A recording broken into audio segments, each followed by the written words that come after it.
My apartment was cheap, the kind of cheap that makes you stop asking questions. And the landlord gave me one warning: never remove the carpet in the bedroom, no matter what I hear. I laughed, but 3 nights later I stopped laughing.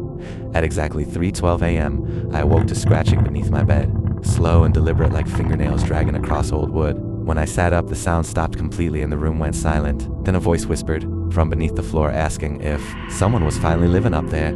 I jumped up, turned on every light. But there was nothing under the bed. Number basement, no crawl space, nothing at all. I told myself it was a dream until the next morning, when I found a thin trail of black dirt stretching across my bedroom floor from the center of the room to the side of my bed, as if something had stood there while I slept watching me. After that, the whispers returned every night, first unclear, then forming words, learning my name, my job, even names from my childhood, until one night it said, "I remember when you were 6. Nah, I know what I remember, and after that I barely slept. The scratching grew louder each night until I couldn't take it anymore.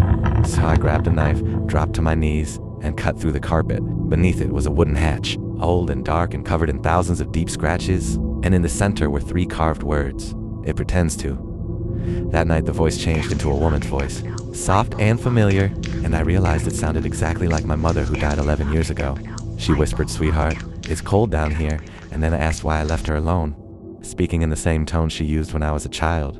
I knew it wasn't possible, but she kept saying things only she would know, things buried deep in my memory, until I heard 3 knocks from beneath the hatch.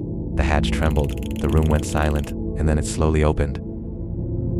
A pale hand emerged from the darkness, almost human but wrong, the fingers too long. The skin like something wearing a person instead of being one. It wasn't climbing out, it was searching across the room, feeling for me.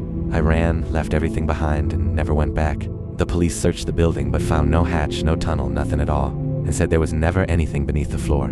For a while I almost believed them until last week at exactly 3:12 a.m. when my phone vibrated with a new voicemail. No number and no name, just a 12-second recording. I played it and first heard only my own breathing, slow and steady, sleeping, recorded from inside my bedroom that same night. And then a whisper spoke directly into the microphone saying, "I found you again. If you heard scratching beneath your floor tonight, Would you look?" Subscribe to Midnight Pulse for more horror stories.